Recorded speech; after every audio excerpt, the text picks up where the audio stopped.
سيدنا مولانا محمد وعلى آل سيدنا مولانا محمد وبارك وسلم وصل عليه. قال رب اشرح لي صدري ويسر لي أمري واحلل عقدة من لساني يفقه قولي. سبحانك لا علم لنا إلا ما علمتنا إنك أنت العليم الحكيم. وربي زدني علما. أعوذ بالله من الشيطان الرجيم. بسم الله الرحمن الرحيم. واللاتي يأتين الفاحشة من نسائكم فاستشهدوا عليهن أربعة منكم. محسنين واستاذان والله تعالی دې متاسو خپل رضا نصیب کړي. دغه رکوع مخکې سره مناسبت بالکل واضح ده. په مخکینی رکوع کې الله تبارک وتعالى احکام المیراث او اصلاح د اموال الیتاما د یتیمانو د مالونو اصلاح بیان وسو او د میراث بیان وکړل شو. په دې رکوع کې الله تعالی د زنا حکم ذکر کړی دا. په دې کې اصلاح د خزو او د نفسونو د خزو اصلاح الله تبارک وتعالى اوس بیانوي. یا مخکې کې احکام د مړو وسو په هغه مړي حقیقتا چې مړه سي میراث یې تقسیمیږي. دا احکام د مړو حقیقتا دې رکوع کې الله تبارک وتعالى بیان د احکام د مړو کوي. حکمن کوم سړی کوم زنانا چې زناکاری وي یا لواطتکار سړی وي دا حکمن مړه دي. لکه مخکې د مړو بیان وسو د احکام هغه حقیقتا مړه. اوس الله تبارک وتعالى د هغو زنانو سړیو بیان کوي چې حکمن مړه وي. لکه فاحش خلق چې کوم فاحش وي نو د هغوی بیان الله تبارک وتعالى کوي. یا درې مناسبت داسې کولی شي چې مخکې کې الله تبارک وتعالى ښځو ته مکافات ورکړل. تاسو معلومه چې په جاهلیت کې د ښځو حق په میراث کې نه و. الله تبارک وتعالى میراث بیان ورته وکړ او ښځو ته برخه د میراث ورکړله. اوس الله تبارک وتعالى مجازات ذکر کوي چې ښځو ته مکافات ورکړلی شو. داسې مخلوق هم نه ده چې بغیر د مجازات پاتې شي. کله چې په یو اداره کې په معاشره کې په کوم نظام کې مکافات وي مجازات نه وي هغه اداره نه ترقی کولی شي او نه هغه دائمه پاتې کېدلی. تبارک وتعالى د دوام د نفسونو دپاره د اصلاح د خلقو دپاره د انسانانو دپاره اول الله مکافات ذکر کړل. اوس مجازات ورته ذکر کوي چې کومه زنانه یا سړی کوم غلط کار وکړي الله اوس حکم ذکر کوي. دا حکم درته بیانوم هغه نه بعد بیا بحث کوم. حکم داسې ده الله وایي کومه یوه زنانه زنا باندې راتګ وکړ نو تاسو څلور سړي ګواهان پې پیش کړي. یو زنانه زنا وکړله څوک ورته وایي تا زنا کړې ده نو دې سړي نه به موږ څلور کسان مطالبه د ګواهانو وکړو. خو څلور کسان به انسانان وي سړي ښځې به نه وي. په هره معامله کې د ښځو ګواهیم صحیح کېږي. خو دوه ښځې په یو سړي یو زنا داسې حکم ده چې د ښځو ګواهي په زنا کې نه صحیح کېږي. یوه لاړه دلیل په دې خبره چې ولې نه صحیح کېږي دلته الله وایي فاستشهدوا علیهن اربعة منکم. دا اربعة ټکی علما پې پوهېږي دا د اسماء العادات نه ده او اسماء العادات خلاف القیاس استعمالیږي. مذکر دپاره مؤنث مؤنث دپاره مذکر. دلته ګوره اربعة ټکی بتا راغلی ده. معلومیږي دا خبره قرآن نه معلومیږي چې سړي به څلور کسان وي ښځې ګواهي نه صحیح کېږي په زنا کې. یوه لاړه په ټول اکثرو مقدماتو کې دوه ګواهان صحیح کېږي. زنا داسې یو شی ده څلور انسانان به غواړي نارینه او مسلمانان به وي اصیل به وي عادلان به هم وي. که څلورو کسانو ګواهي وکړله په زنا د یوه سړي او ښځې باندې داسې کلمې کلمې کحالات بیا به هغه نه بعد الله دلته وایي بیا درته پوه کوم. الله وایي بیا تاسو دغه زناکاره ښځه او سړی محبوس کړئ تر یو وخته پورې وساتئ تر څو چې الله فیصله رالیږي. یعنی د دغه حکم داسې وایي تر هغه وخته پورې تاسو دا محبوس کړئ یا جیل ته واچئ یا کوټه کې وساتئ. دا زناکار سړی ښځه چې څلورو کسانو اصیلو مسلمانانو نارینه وو ګواهي پې وکړله بیا تاسو ځان سره وساتئ څه وخته پورې تر دې پورې الله وایي حتی توفاهن الموت چې یا الله مړه کړي او یجعل الله لهن سبیلا یا الله څه یو قانون ورته تصویب کړي یو قانون الله راولېږي انشاءالله ما په خبره پوه شوئ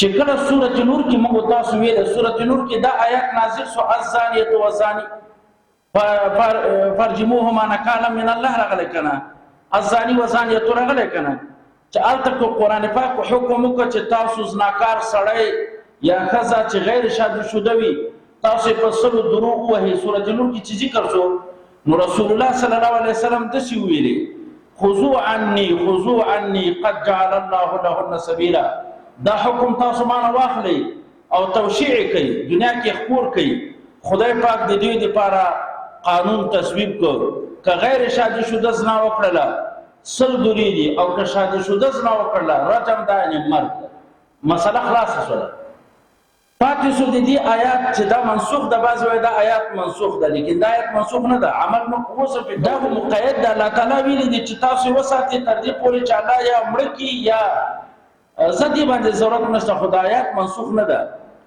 موږ دې آیات باندې اوس هم عمل کولی شو څلورو کسانو ګواهي وکړله چې فلانۍ زنا کړې ده نو قاضي فورا رجم نشي کولی قاضي به تزکیه کوي تر هغو پورې به جیل کې وي دا زناکار سړی ښځه جیل کې دې وي تزکیه به دې ګواهان وکړي چې دا نیکان خلک دي که نه د تعصب د وجې نه یې کړي ګواهي کې نقصان نه یې کړی مشکلات یې نه پېښ کړي تزکیه کې وخت لګېږي هغه وخته پورې به دا په جیل کې وي یا د یو کور کې محبوس وي دا قرآن آیات باندې اوس هم عمل کولی شي یعنې منسوخ نه ده دغه آیات زه صرف ساده ترجمه کوم بېرته پرې راګرځم واللاتي هغه ښځه یاتین الفاحشه چې راتګ وکړي فاحشې ته نو الله وایي زه من نسائکم ستاسو د ښځو نه یعنې اصیلو ښځو موږ ته خطاب کړی ده فاستشهدوا علیهن مسلمانه ښځه اصیله ښځه حکم دغه ده د کمسل ښځې یعنې مقصد د مینځو حکم په مابعد کې را روان ده په 5مه سپاره کې هلته حکم را روان ده هلته به بیان کوو اصیله ښځه مسلمانه وي د کافرې دا حکم نه ده فاستشهدوا تاسو طلب د ګواهي وکئ او قاضیانو علیهن په دغه فاحشې ښځې او سړیو باندې خو 4 سړي منکم د تاسو نه به وي اصل سړي وي غلامان به نه وي فاسقان به نه وي عادلان مسلمانان انسانان مذکر نارینه به وي د ښځو ګواهي وړخې نکته درته وایم چې ولې الله تبارک وتعالی دومره شدت وکړه په اثبات رجم کې یا په اثبات زنا کې ولې الله دومره تیز حکم کوي چې تر هغو پورې به سړی نه رجم کوي نه به په درو باندې وهي تر څو څلورو کسانو ګواهان ګواهي نه یې کړي او هغه به نیکان خلق وي وجه دا چې یو دغه دا چې دا زنا یو ډېر قبیحترین عمل ده او دا داسې نه ده چې داغ په سړي پرېږدي دا په ټولې پلرینې زه به پښتو کې خبره وکړم دا د زنا داغ ټولې پلرینې ته ځي او ټول عیبجن کېږي یوه پلرینه مستقل عیبجن کېږي نو الله یې ثبوت په ډېره سختۍ سره ویلې چې 4 کسان ګواهان سړي نارینه مسلمانان دا به ګواهي کې غنبات به زنا ثابتېږي وټه نه کېږي نو چې یو سړی چاته یو پاکدمنې ښځې ته وایي چې ته زناکاره یې دا سړی به راګرفتار سي ورته وایي چې دې باندې د تهمت لګولی یا به 4 کسان ګواهان راولي چې رښتیا زنا کړې او که نه 80 دورې به تا وهو ولې د یو پاکدمن خاندان معیوب که ولې د عیبجن که که نه 80 دورې به دا قاضي پوهل کېږي چې دا چا تهمت لګولی دی عجیبه شریعت ته د قرآن عجیبه حکم دی او زه نور اخلاقي فساد د زنا زیات ته هغه بیا په مسایلو کې وایم ځکه 4 ګواهان یوه مقدمه کې هم 4 ګواهان الله نه دي مقرر کړي په دې زنا کې مقرر کړي دي نو الله وایي فإن شهدو که دوی ګواهي وکړه څرنګه چې په کتابونو کې ذکر ده ګواهي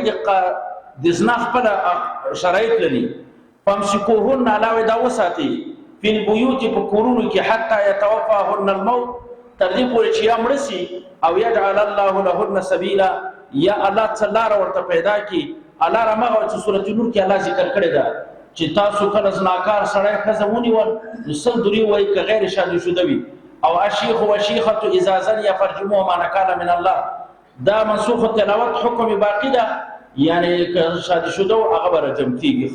دا حکم صادر کړ شو. د فاحشې اطلاق دا په څو کارونو باندې کیږي؟ ما ته وکسي ای فاحشې اطلاق په زنا کیږي. زنا ټول موږ تاسو فیزو سحق باندې د فاحشې اطلاق کیږي. سحق دې تر کیږي چې خزه د خزه نه خواهش پوره کوي. دې ته سحق پیدا حرام. زما په مسله باندې واضح دې ته سحق وي. لواطت سړی د سړی نه خواهش پوره کوي، دې ته فاحشه ویل کیږي. او استمناء طلب المنی بالکف، خپل شهوت په لاس پوره کول، دی باندې د فاحشې اطلاق کیږي. دا طلب المنی بالکف حرام ده. د قیامت په ورځ باندې که څوک دا کار کوي او هغه بدني ضرورونه، فالحمدلله تاسو خپل اهل علم یاستئ چې بدني ضرورونه موږ کتابونو کې ذکر دي. هغه بدني ضرورونه زه نه وایم، خو شرعي اړخ بیا وایم. د قیامت په ورځ باندې به کوم سړی چې خپل خواهشات په لاس پوره کوي، نو د قیامت په ورځ باندې لاس به حباله بس نو څنګه وایم حامله وي، لاس به بلار غونتوي، بس خلاصه سوله. یعنی ټول دنیا ته په پته لګیږي چې دا سړی دغه دنیا کې دغه ناوړه اعمال کړي. او بدني اړخ او د طبابت او د صحت اړخ نه که یو سړی په حلاله نکاح باندې او یا کارته جما او کې خپل کور والا سره دومره ضعف بدن نه راځي لکه په یو ځل باندې چې تر اولاد کې دی چې اولاد ونسی په استقبال کې دي سړی چې کوم خواهش په لاس پوره کوي. زه زرونه دغه تاسو ته الحمدلله ټول ته معلومات دي. سحق هم حرام ده، طلب المنی بالکف هم حرام ده، زنا هم حرام ده. زنا خو یو معروف عمل ده، خو زه یو خبره وکم، زنا انتهایی قبیح ترین عمل ده، لیکن په قبایح غږیږم. تاسو د قرآن پاک مطالعه وکړئ، ان شاء الله سبا د لواطت مسله هم قرآن ذکر کړی. دلته دا زنا الله داسې وایي لا تقربوا الزنا. پنځلسمه سپاره کې الله داسې وایي لا تقربوا الزنا، زنا ته نږدې کیږئ مه. ګورئ الله داسې نه دی ویلي لا تفعلوا الزنا، زنا کوئ مه. فرق شته که نشته؟ ده ټول قرآن لا تقربوا الزنا ټکی استعمال کړی، زنا ته نږدې کیږئ مه. داسې الله نه دی ویلي لا تفعلوا الزنا، زنا کوئ مه. نو چې کوم شیان زنا ته سړی نږدې کوي دا حرام دي. ځکه موږ په څلورمه هدایه کې تاسو کتاب شبهه وګورئ، هلته صراحتا داسې لیکلي وسیله د حرام، سبب د حرام و حرام ده. نو ګانې بجانې باندې باور راسم، ګانې بجانې اورېدل حرام دي ځکه دا وسیله د زنا ده. الغنا رقیة الزنا، جانې اورېدل دا دام د زنا ده. لکه دا مرغوی ته موږ دام دوک، موږ ورته دام وایو، دام دا دام د زنا ده. الغنا رقیة الزنا. نو که ولې هلته قرآن ویلي لا تقربوا الزنا، زنا ته نږدې کېږه مه. کوم شی چې سړی زنا ته نږدې کېږي هغه حرام ده. زما په خبره خو انشاءالله پوه شوې. نو اول خبره تمرکز په دې ده، رسول الله صلی الله علیه وسلم روان ده، یو سړی غره کې روان ده، شپېلۍ وهي. دا شپېلۍ چې خوله کې نیولي، رسول الله مبارک وګو ته ګوتې بندې کړلې. حضرت نافع روایت نه کوي د عبدالله بن عمر نه، و عبدالله بن عمر وایي چې ما رسول الله نه پوښتنه وکړه یا رسول الله ولې د غوږو کې ګوتې ورکړلې؟ وی الله په دې ګواه ده چې دا ګانې بجانې اورېدل د سړي په زړه کې کفر او فسق او معصیت داسې تازه کوي لکه دغه ګلي ګلاب ته چې اوبه اچوي. بالمقابل ذکر او اذکار د سړي په زړه کې ایمان، اعمال صالحات، طاعات، عبادات داسې تازه کوي لکه دې ګلي ګلاب ته چې اوبه اچوي. نو دا خبره مې دې لپاره وکړله چې کوم وسیله د حرام و حرام وي، نو ګانې بجانې اورېدل که محصل وي که استاذي، اورېدل حرام دي. زما په مسله باندې واضح کړل شوی. او په دې باندې نور دلایل هم ډېر لرم، خو دلته کې مانه خبره پاتې کېږي. بل دا ده د لاس میلاوول د یو پردۍ ښځې سره، دا هم وسیله د حرامو ده.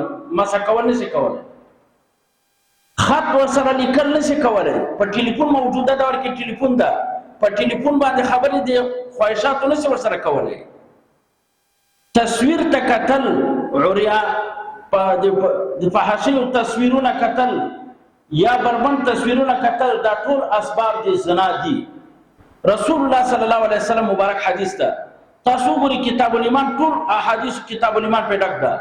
العینان تزنیان زناهما النظر. رسول الله وی سترګې زنا کوي، د سترګو زنا کتل دي. زما په خبر پوس حضرت علی ته رسول الله وی ان لك الاولى وليس لك الاخره. یو ځل زنانه راتلی پر دې زنانه راځي یو دم د نظر ور باندې وک خیر خو بیا به نو پسې ګوري ښا چې لاس دې څه پسې ولې چې کوم خو روانه ده دا باندې کې بیا ان لك الاولى وليس لك الاخره. په موبایل کې په تصویر راغی نو تی درولې نسی چې ورته دایم کې نظر ورته کوي. ول العینان تزنیان وزناهما النظر. د قیامت پر ورځ رب العالمین دی ور سکروټي او دا صرف براخلی ستا پسترګو کې به اچيقا. الیدان تزنیان وزناهما البته رسول الله وی لا سنم زنا کوي. د لا سن زنا دا چې یو نامحرمه کزي سره لاس ملاول، یو نامعصوم سره نابالغ الک سره په خواهشاتو کې لاس ملاول، والله دا د لاس نه. کتابات په موبایل کې داسې لیکل هغه تاسو ټول په پیګي دا ټول وسایل د زنا دي، دا حرام دي. الله ویلا تقربوا الزنا، زنا ته ورنږدې کیږي نه. وسائل د زنا چې کوم شی سړی زنا ته نږدې کوي هغه حرام او ګناه کبیره ده. او بل خبره ده د زناکار سړی یو 15 عذابونه دي، 3 په دنیا کې او 3 په آخرت کې. دنیا کې زناکار سی وګورځي یو خدا د چې ترغوی الله نه مړ کې چې ور فقيري په ور ګوري کې د شما مخ کې ویلي یو ور به فقیر کې دنیا کې الله ښا د فقيري درد الله په ګوري. زناکار سره فقیر کېږي دا ما خبره ځان سره نوٹ کړي ویلي کوي چې دا مولا کړي و بیا څو ګوري زناکارانو پسې ښا که په بهر ملکونو کې چا زناګانې کړي هغه واپس دلته راغله ډېر خوار ذلیل. زما په خبره پوهېږي ان شاء الله. او بل به عمر کم وي، عمر یې کمیږي، زر به مرګ ورته راځي. او دنیا کې 2 سوله درېم قرآني سو درېم عذاب چې د دنیا کې به عذابونه ور باندې راځي. او یو دا چې عمر به کم وي او رزق به کمیږي، درېم رانه يرسو. اخرت خوا کې زلقدم به سخت په سخت وي، الله به سخت ورته یعنی سخت زلقدم به ډېر سخت وي، سکرات الموت به ډېر سخت وي. او الله چې حساب ور سره کوي الله به سخت ورته په عذاب سخت ورته په غصه وي. لکه یو سخت مجرم ته دې غصه ولې دا الله ډېر ولې غصه زناکاته غصه کوي. واوري دا ټول خزه دا د رب العالمین مینځي دي، د خدای مخلوق ده کنه د مخلوق تخبل قضاوت وکړه نه معنی خو چې دا د خدای مخلوق ده. تم خپل ځان کې فیصله وکړه. یو سړی دی بل ته ګوري او د یو سړی نامحرم سړی پردی سړی دی تا خور لور سره د تا په مخ کې زنا کوي، برداشت کوی شي؟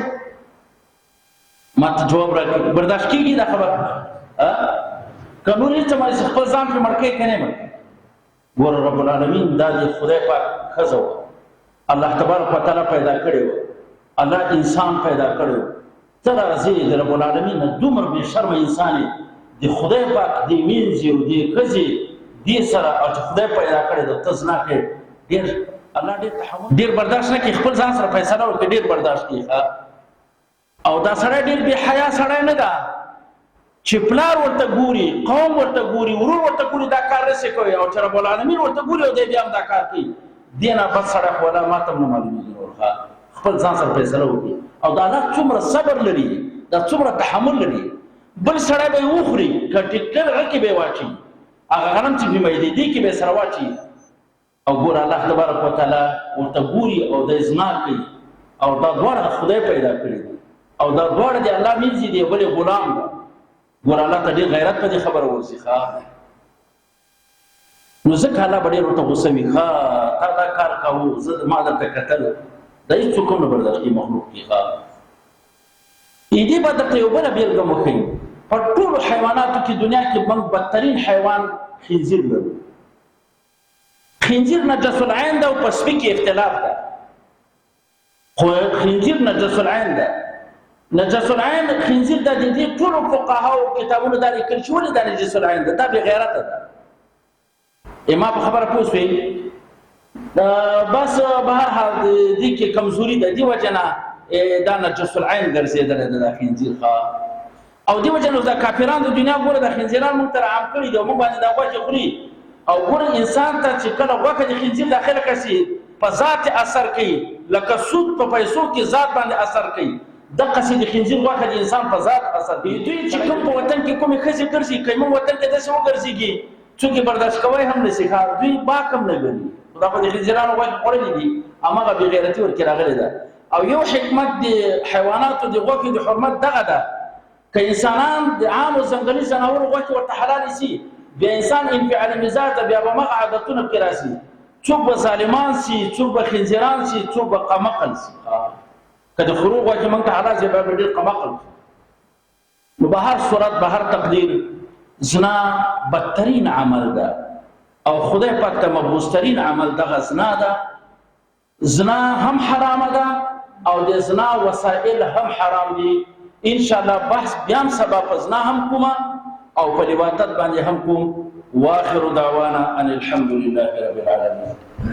یا الله په دې مجلس باندې هزار بار رحمت او عافیت نازل کړي. دې مجلس ټول مقاصد شرع مو سره پوره وګرځي. الله توفیق د طاعات او د عبادت مو ټول نصیب کړي. الله توفیق د معاصی او د ګناهونو مراد نصیب کړي. یا الله حکم قول بالاستار زای خدای مو ټول ته توفیق مزید نصیب کړي. الله ټول حرکات سکنات اقوال فرض ده. شمالي ولایتونو کې ډېر مسلمانان په بدحالۍ کې وخت لري، الله تاسو کاري پیراوړي. الله دا پریشانۍ په خوشحالي بدل کړي. اهل قبور په عذابي فرحتي کې فرحتي درجات عاليه او تنزيل کړي. الله دغه مظلومانو په حال باندې الله ترحم الرحیم په حال رحم کرم وکړي. د فلسطین مظلوم مسلمانانو په حال باندې رحم کرم وکړي. الله د غربیان هلاک تباہ او برباد نیس نه وکړي. الله ستاسو صفت قهار ده، خدای د قهر په نظر ورته وګوري. افات سماوي ارزي په دې باندې نازل کړي. د دوی شر فتنو امت مسلمه ته نجات نصیب کړي. وصلی الله تعالی علی خیر خلقه محمد و